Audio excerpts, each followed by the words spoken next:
Welcome back to the Money with Katie show, Rich Girls and Boys. I'm your host, Katie Gaddy Tassan, and this week I'm asking the question, where the hell is the millennial middle class? So I'd like to begin today with a quote that I saw on Twitter, as most quotes that I stumble across are on. I grew up middle class. Our chef and nanny only worked for us during the week. We had lobster flown in for special occasions only.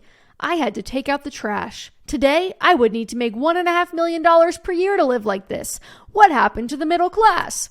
Okay, obviously, this is satire, but the account that posted it, Fervent Finance, he's making the point that pretty much everyone thinks they're middle class, even people who are objectively rich. But as the cost of living continues to rise more quickly than median wages, this idea becomes more broadly interesting. The young adults of today are shuffled into a system that creates even bigger winners and losers than their parents' generation, and the way the standard of living one generation may become accustomed to as adolescents shifts radically as they are priced out of those same lifestyles as adults, even if their professional success rivals or even exceeds that of their parents. Generations are societal constructs, so the definition of millennials will vary. But for definition's sake, the millennials we'll be talking about today are those born between 1981 and 1996, which would make them around the ages of 27 and 42 today.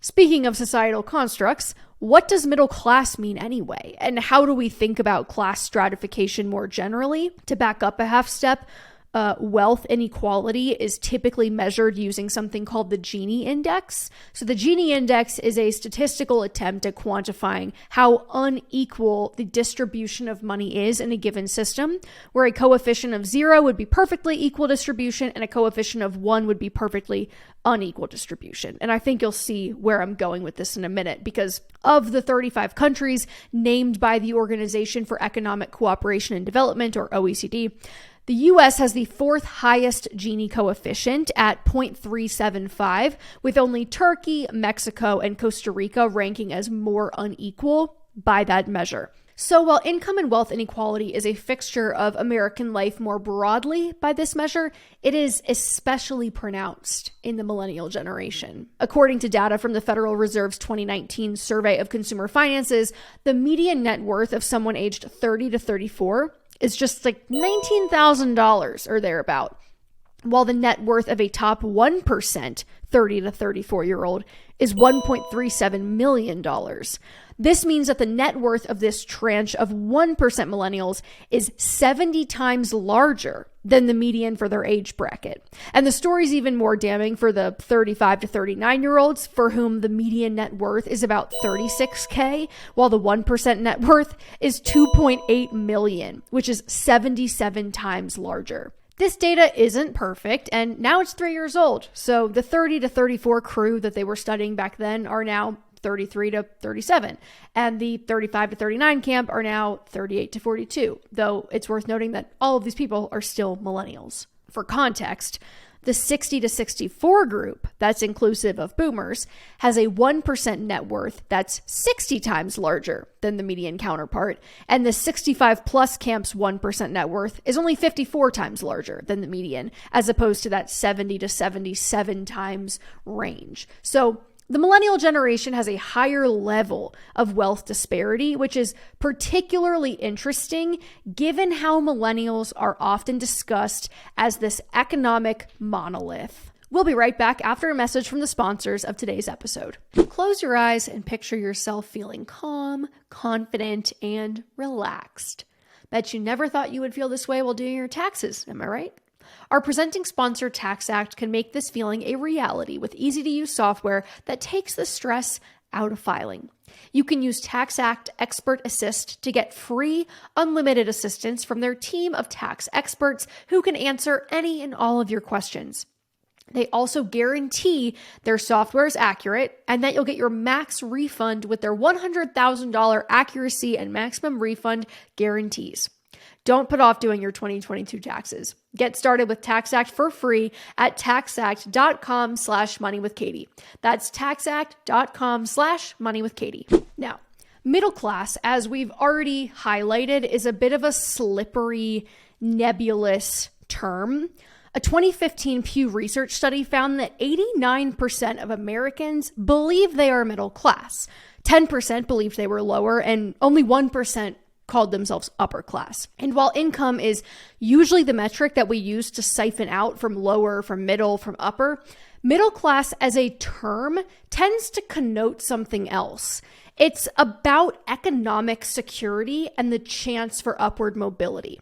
In a lot of ways, middle class is more of a vibe than a quantifiable characteristic. And as Nick Hanauer mentioned in our interview a few months ago, the existence of a large middle class is in many ways a deliberate construction of policy, as opposed to a naturally occurring side effect of a free market capitalist system. We'll link that episode in the show notes if you would like to go back and give it a listen.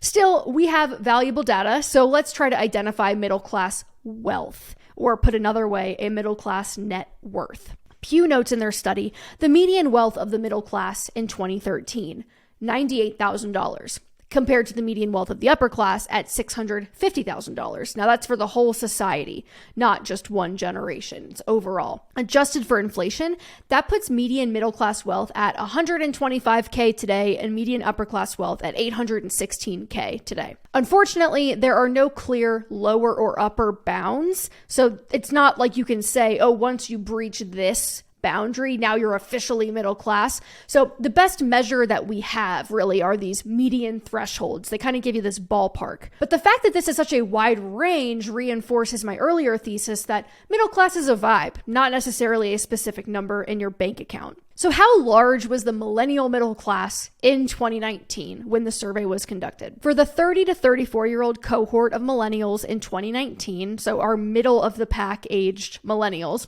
the millennial middle class were those approximately in the 81st to the 98th net worth percentiles, according to the 2019 Fed Survey of Consumer Finances. That is to say, only 20% of millennials aged 30 to 34 had a net worth that hit this middle class median wealth threshold that we defined earlier of 125 grand.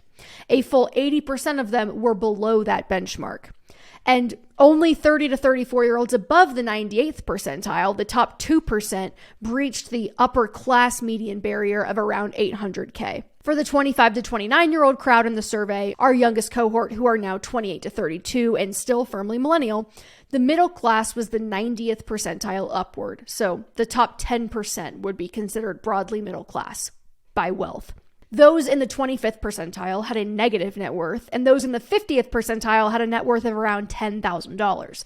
For example, if you are 28 years old today and you have $25,000 to your name, you're in about the 66th percentile of millennials. You are richer than 65% of your peers, and you have about 100 grand to go before you'd be at the median middle class wealth designation of the broader society. Now, to be fair, there's a kind of an elephant in the room here that we could probably explain some of this away by the simple factor of age.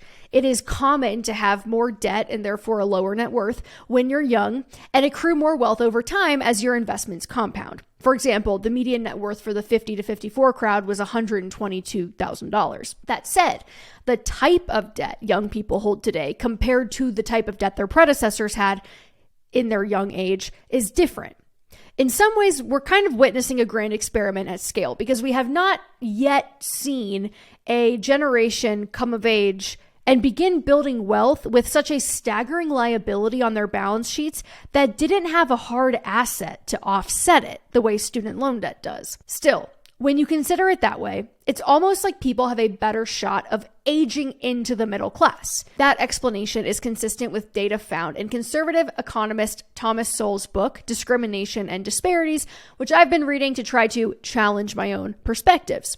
He notes on pages 90 to 92 that a University of Michigan study that followed a given set of working Americans from 1975 to 1991 found that 95% of the people initially in the bottom 20% were no longer there at the end of the period. 29% of those initially in the bottom quintile rose all the way to the top quintile, while only 5% still remained in the bottom 20%. At some point between the ages of 25 and 60, over 75% of the population will find themselves in the top 20% of the income distribution. End quote. So at the risk of oversimplifying, the study that he's referencing in his point is that wealth is not static and that a huge determinant of wealth is how old you are. It's your age. But what's interesting about the millennial generation is how there seems to be a subset that's gotten really ahead early in life in a way that previous generations did not. A group that's on an economic path that's radically defiant of what we generally believe to be true about millennial economic circumstances. So why is there a sub-cohort of millennials that's thriving when the majority clearly are not? This discussion to me boils down to a few key ideas. Number one, the boomers' wealth and the impending great wealth transfer, in which millennials stand to inherit tens of trillions of dollars. And then number two, the biggest factors in millennial outcomes, namely whether or not they have student loans, if they own property, and their incomes. I would note explicitly that two of the three I just mentioned are strongly influenced by the amount of wealth that their parents have. My friend Bridget Casey, a Canadian personal finance expert who published a piece in the Globe and Mail called "There's No Such Thing as a Millennial Middle Class," will be weighing in today. And of course, there are a few big differences between the US and Canada that are worth calling out. The Canadian housing market did not correct in the 21st century the way the US market did, so it is even more expensive, relatively speaking, though the Canadian Gini coefficient is lower than the US's overall, and Canadians have universal health care. So it's not a one-to-one comparison, but they are our North American neighbors, and there are a lot of similarities. Millennials are experiencing what Bridget calls parallel realities. Here's Bridget on the differences between rich and poor millennials in Canada. I think what's become really interesting in our generation versus previous generations is we are seeing the wealth gap within our generation more than just between generations, because often when we're speaking about generational wealth, we're comparing millennials to boomers or even Gen X. But when you really dig into the numbers, a millennial is really like two cohorts within one. And one group is doing better than any other generation in history. Actually, the richest millennials are the richest people ever. Their net worth is the highest at the youngest age. But the consequence of that is the millennials that are not thriving financially are actually doing the worst. And then when you combine them and you get the average, I mean, that's why the average doesn't look so bad. And the stats that I actually found, and I pulled them directly from Statistics Canada, they say the top 10% of millennials, their median net worth is actually $588,600. And this is double that of Gen X when they were the same age. So there you have it. Let's dig into the great wealth transfer. Depending on who you ask, millennials are estimated to inherit between $30 trillion and $80 trillion from the boomers. Cerulli Associates, a research and consulting firm, published $68 trillion in 2019, and it seems like that's the number that's really stuck. It kind of appears most of the time in headlines. But regardless, boomers controlled more than half of all household wealth in the US as of 2021, which isn't super surprising given this generation benefited most from the post-World War II economic boom and are now in the second halves of their lives, having given that wealth decades to compound, per my earlier point. So on its face, this sounds like a good thing. Like, the millennial generation as a whole is about to get a hell of a lot richer, right? Wrong. The Federal Reserve's analysis shows that millennials who are already in the top 10% of the income distribution are twice as likely as millennials in the bottom 50% to receive an inheritance. This quote comes from New York Magazine. The millennial rich and upper middle class will be the wealthiest America has ever known. Working class millennials, meanwhile, are poised to enjoy less economic security than their parents as their wages fail to keep pace with the rising costs of housing and healthcare. End quote. I doubt this really surprises anyone. It kind of reinforces this idea that upward mobility being super frequent and common in the US, it's largely a myth, or at the very least, it's an old truth that has been rendered false over time.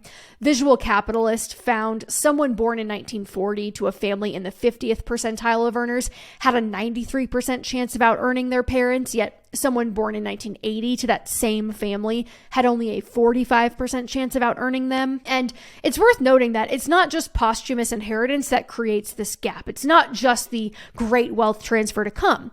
In Bridget's piece, she identifies a few key factors in the difference between rich millennials and poor ones: student loans, property, and income. Millennials whose parents foot the bill for college and maybe even gifted them the down payment for their first home are in a radically different position today than those who did not have this leg up. That has been one of the biggest determinant in how well off a millennial is doing, is how much their parents have provided for them. And I've actually been writing about this for years. The term for it that I use, that I didn't make up, but is a really good description of it, is called the funnel of financial privilege. And essentially the funnel of financial privilege is this idea that if someone receives some financial advantage from their parents, there's a really high likelihood that they receive others, and those benefits tend to accrue. So someone who has parents that can afford to give them a down payment are likely the person who has parents that can also afford to pay for their post-secondary. They're also the same parents that can probably afford to pay for a good chunk of your wedding. It becomes a funnel that really pushes them to a really high net worth earlier in life than people who didn't have any of those advantages that tend to get left behind. So there's a double whammy at play here. Not only did access to family capital allow this group to avoid taking out debt, it also granted them access to an asset class that was on the brink of being propped up by expansionary monetary policy. So millennials, by our definition today, were between the ages of 15 and 30 in 2011 when the real estate market bottomed, meaning the eldest millennials were in a prime position to buy their first properties right as real estate was cheapest. And it wouldn't remain cheap for long, though really as long as you got in before 2020, you saw the value of your assets skyrocket. Real estate is, in many ways, a game of luck. Your ability to buy low and sell high often depends on economic factors outside your control, and elder millennials with generous parents were well positioned to take advantage of one of the largest downturns in history. Here's Bridget again on education and housing.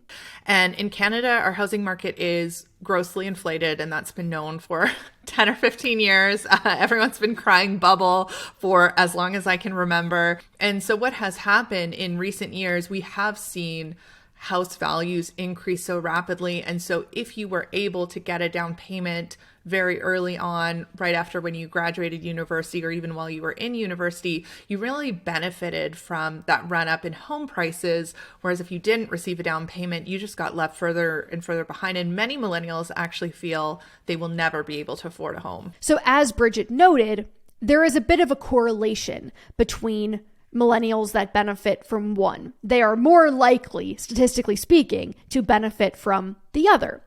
And based on these two factors alone, higher education costs and housing, you start to get two radically different classes of millennial experience and variations of the two somewhere in between. For example, a combination of scholarship money and parental support put me through college without debt.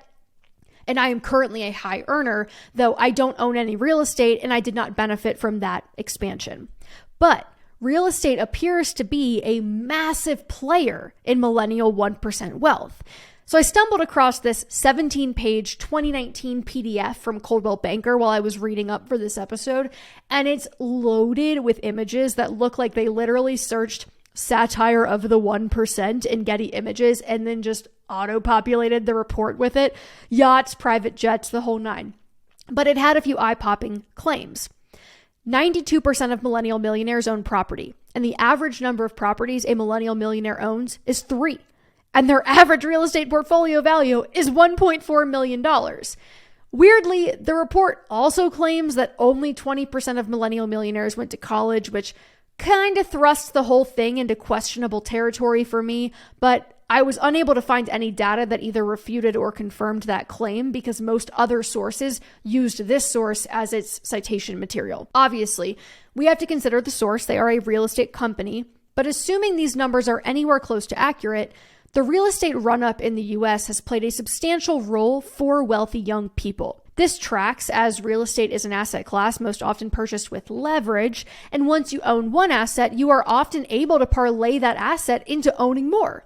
A single large cash infusion from a well-to-do family member at the right time can spark a mushrooming real estate portfolio with relative ease if you know what you are doing. We'll be right back after a message from the sponsors of today's episode. Paid non-client of Betterment, views may not be representative. See more reviews at the App Store and Google Play Store. Learn more about this relationship at betterment.com/moneywithkatie. Investing feels easy when it's nothing but sunny prospects in a market on the upswing, but what about when the winds start to change? Thinking about investing in uncertain times can feel daunting, but Betterment has your back no matter what the market's up to. Betterment offers automated technology, fiduciary advice, and a variety of options to put your money to work, helping you achieve your financial goals and invest in what matters most to you. Set up your account today and start automating your investments with Betterment. Sign up takes minutes and gives you access to Betterment's automated features, all designed to help you invest and stay on track for the long term. Get started today at betterment.com/moneywithkatie. That's betterment.com/moneywithkatie.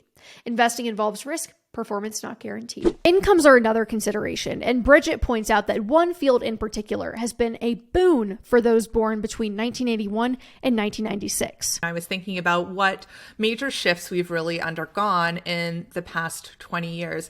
And one of the biggest developments of that was the internet and social media and all these tech startups that we had. And that really changed the entire global landscape and the markets and the job opportunities for millennials. And suddenly you had this option where maybe you could join a tech startup as a very early stage employee, or even you could be the founder of one. Think of people like Zuckerberg. That's another millennial.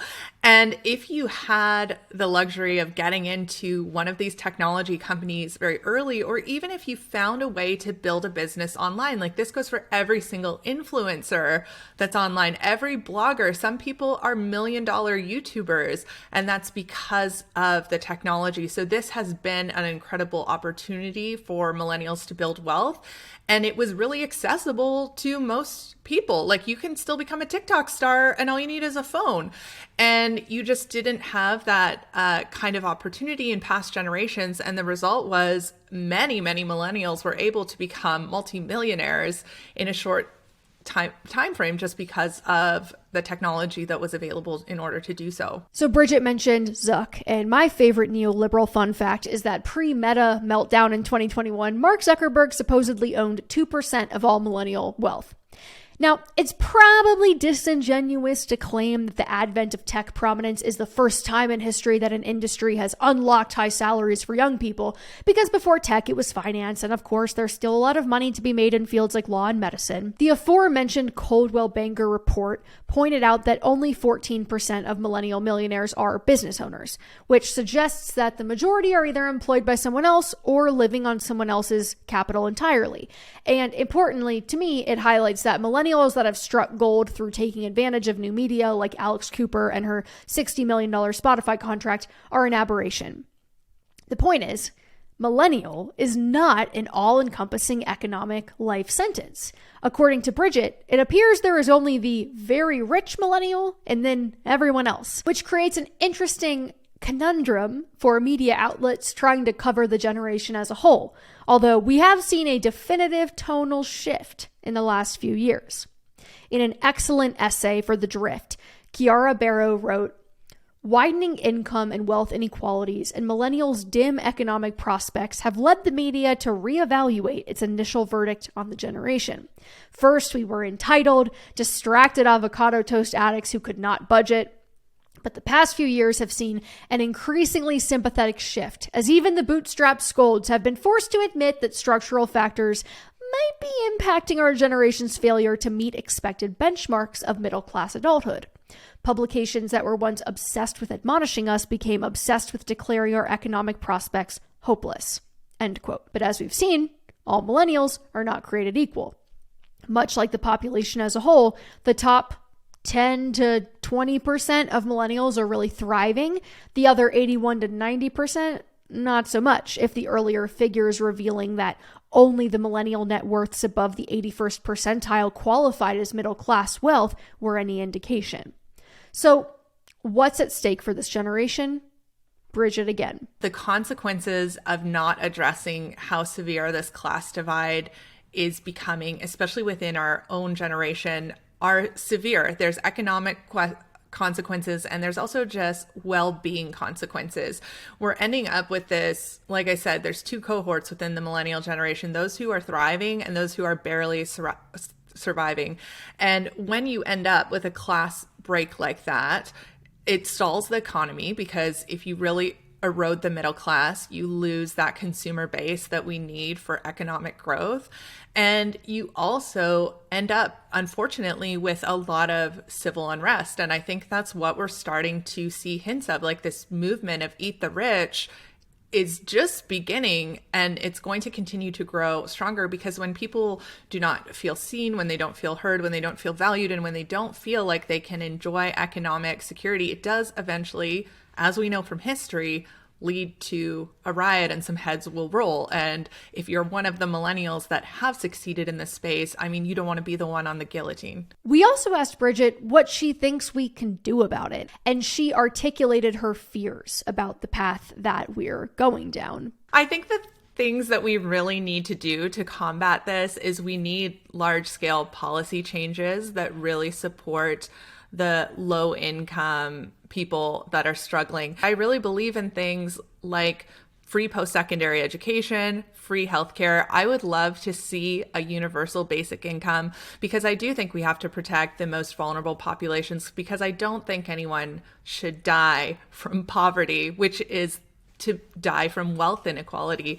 I think it's really tragic and unfair, but we won't have those social supports and we won't have those changes and protections in society unless people vote for them. But I think in the West, in North America, where we live, where our culture in both the United States and Canada is very individualistic, so it's hard to convince people that this is necessary. And what I really worry about is that we won't convince them in time. A lot of people don't realize that their security is totally disappearing until it will be too late. So in closing, where is the millennial middle class?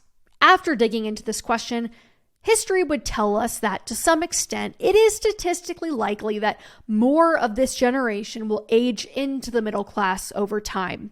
That said, the previous generations that we often look to for a historical basis did not really face the same headwinds as millennials do today. The younger generations, I'll throw Gen Z in here too, have less margin for error.